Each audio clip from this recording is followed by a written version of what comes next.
A very good morning, class. Today I am here to discuss about the Gupta age, chapter number 9, the Gupta age. And this is the perhaps new chapter for the final term. In this chapter, we are going to understand about the post-Mauryan period. What happened in the post-Mauryan period, and why did such a powerful kingdom come to an end? In the pre-Mauryan period, we saw that how did the Mauryans rule the country.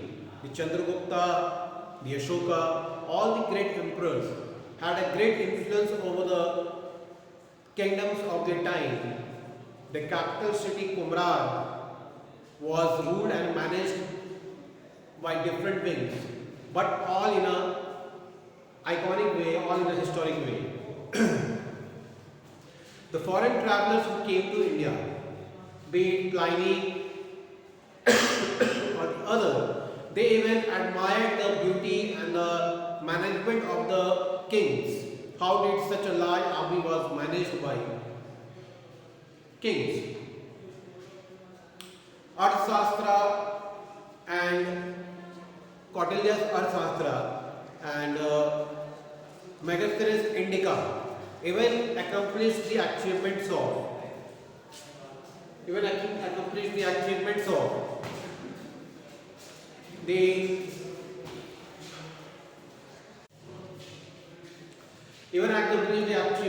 the kingdom.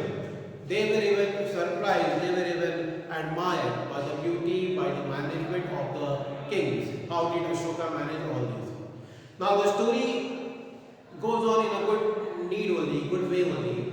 But all of a sudden, what happens that such a large army, such a big troops, gets collapsed, and it is they are overthrown in the post-Mauryan period. What happened in between? So that is the understanding part that we need to understand. What happened all of a sudden? That they were asked to move out of the power, and the Guptas came to the power. The strong rulers of the Guptas like Chandragupta, Samudragupta, they rose to the power and they ruled in their own fashion. So the thing is that you have to understand what happened from pre to post Mauryan period. Pre-Mauryan period, the Mauryans were very strong, they remained united. What happened to the post-Mauryan period? When they got transitioned to the post-Mauryan period, there was a total collapse of the Mauryan society, of the Mauryan army. See, one reason that the history tells us about is that there was a lack of coordination, lack of unity among the members of the Mauryan society. Means they did not have a unity among themselves, which actually led to the decline of the Mauryan society. See, unity and diversity we have been talking about. When you don't have a unity among yourselves, the third person will ultimately take the benefit of yours. So this is what happened. This is what happened when we see the history of the Mauryan period. In the post-Mauryan period, the history tells us that there was a lack of unity and there was an important place in the boundaries which were left unguarded. The boundaries of the Mauryan period were left unguarded. There was no one to look after, there was no one to take care of. And they kept on conflicting on themselves, they kept on fighting on themselves, creating a loophole for the enemies to enter. Those places, many of the entries were made, many of the enemies came into the country and they started invading in their own fashion, they started attacking in their own fashion, which actually led to the decline of the Mauryans and rose of power to the Guptas. Come to the book, page number 62, chapter number 9, the post-Mauryan period of the Gupta age. The Deccan, the most important successor of the Mauryas and the Deccans were Satavahanas, who ruled the nearly 400 years. After the main rulers, the Satavahanas or the Deccans were ruled by the important rulers like Satavahana, who ruled for nearly about 300 years. Trade flourished in the Satavahana kingdom. Most of the wealthy merchants were followers of Buddhism and gave a liberal donation to the Buddhist viharas or monasteries. Now all the Satavahana rulers were actually a follower Buddhist concept, where they respected the Buddhist philosophy, but they were not totally inclined towards the Buddhism. They respected, since Ashoka and Chandragupta followed on the principles of the Buddhism and Jainism, so they even paid a privilege by respecting such religions, by giving limited donations to the viharas or monasteries of the Buddhism, but they actually worshipped Lord Shiva and Lord Vishnu. Okay.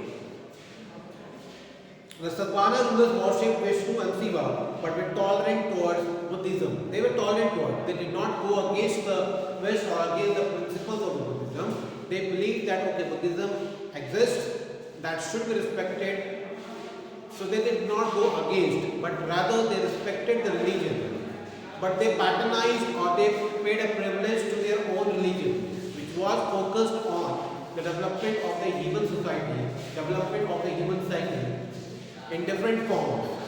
So their donations or their contributions were a limited one, which actually kept the importance of the Buddhism alive. They patronized rock-cut cave temples. Such temples can still be seen in India. Different parts, like if you go to Konark temple in Odisha, you can see that. You can go to the Shiv temples at different places wherein you find that it's a rock-cut made type of. So North India was a place wherein the many invaders invaded the India, many of the foreigners who came to the India and they established in India, and they actually weakened the society or weakened the army of the Mauryan groups. After the decline of the Maurya, the state of Magda shrank inside and lost its power. Several independent states arose in North India. These states constantly fought among themselves and left the north-western mountain passes unguarded. Now what happened? The story or the history tells us that the north-western frontier was left unguarded. Many of the invaders entered through this way and they started ruling in their own independent way. They started invading India, they started invading northern part of India, and they started patronizing their own rules and regulations into different forms, which actually weakened the society. Between 200 BC and 300 AD, Central Asian tribes such as Indo-Greeks, Indo-Parthians, Shakas, Kushanas entered India in successive waves. The foreign invasions had a number of impacts. Now, the moment they entered, they even attacked India. That had a major effect on the health and wealth of the India. Lot of plundering was done, lot of looting was done, lot of battles were fought, which was an unnecessary expenditure, which actually created a loss for the modern group or modern society, and that is why it got weakened in the society and they had to rule out. Kanishka, the greatest of the Kushana rulers, proclaimed the beginning of the Shaka era with accession in AD 78. The Shaka calendar, which is 78 years behind the Georgian calendar, is still used in India. There are two types of calendar that we use in India. One is Shaka calendar, the other is Georgian calendar. The Shaka calendar that is still followed up. It is believed that it is 78 years behind the original calendar that we use. It is 78 years behind. The concept was that. Patliputra declined and Purushapura or Peshawar became the capital city of the Kanishka. Earlier the capital city was Patliputra or Kumran near Patna. Later on it was shifted to Peshawar. Peshawar is in Pakistan now, so that became a capital of the Kanishkas. Kanishka, great pattern of Buddhism, organized a Buddhist council at Kandarwana in Kashmir. At this council, Buddhism was split into two major sects, Mahayana and Hinayana. See, we saw that the Buddhism in the latter part of their life, they got splitted, they got divided into two sects. One is Hinayana, the other is Mahayana. Hinayana and Mahayana. Whereas the Jainism got split into Digambaras and Shwetambaras. Digambaras and Shwetambaras. So Kanishka patronized basically Mahayana. Mahayana believed in the concept of image worship. They believed that there is an incarnation with God. Whereas Hinayana believed in the philosophy of Buddhism. They did not believe in the image worship. They believed in the philosophy of Buddhism, and they actually respected the symbol, that is the lotus were respected. This was basic division between Mahayana and Hinayana. Mahayana people were ideal worshippers, whereas Hinayana people were philosophy believers. They believed in the philosophy of Buddhism. They did not believe in the idol worship. Mahayana people believed that there is an incarnational God. Hinayana people did not have any as such belief. Rather, they believed that the symbol of the Buddhism could be respected, that is, the lotus could be respected. Mahayana Buddhism introduced ideal worship of Buddha. This led to the growth of Gandhara and Mathura school of sculpture art. There were two famous schools of art. One is Gandhara, the other is Mathura. Both the schools of art got patronized during the Kanishka's time only, and they got renowned, they got famous. The reason was that the Buddhism believed in the ideal worship.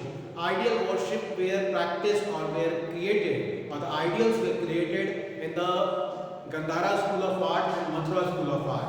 Gandhara school of art used the different mixtures or different phonetics of the Roman style, the Greek style, whereas Mathura school of art was purely Indian one. Therein no mixture was found. And today the history says that Gandhara school of art is no more available, but the Mathura school of art still exists in our country. After the Central Asian invasion, Indian merchants could trade on the famous Silk Route, which began in China and ended in the Mediterranean shore of West Asia.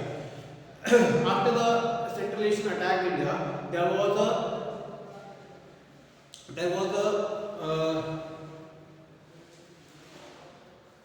the Indian merchants could trade on Silk Route which basically follows the Asian country, and it starts from China. It goes on to different Asian countries along connecting India. So the trade flourished through the Silk Routes, which actually connects different Asian countries. The Indo-Greeks and Kushana issued a large number of gold, silver and copper coins. This was issued for the remembrance purpose, for the purpose of patronizing the values of different times. The coins were issued in different names. This is even followed today. The kings follow, or the patronization policy is followed by the kings of our time even, or the PM of our time, who even gives a special recognition of the person who contributes in the development and the growth of the country. They are given a special appreciation by the Reserve Bank of India, which is the central bank of our country. They gave a special place in the coins. The other side of the coin, their pictures are portrayed, wherein their contributions are drawn, or wherein their births and then years are mentioned, which actually signifies the importance of the person. So this is all about the post-modern period. In the next chapter we shall see how the Guptas came to the power and how did their different rulers gave different judgments, or they ruled in a different way, and how did they manage such a big army, or how did they manage to establish a peace in the country.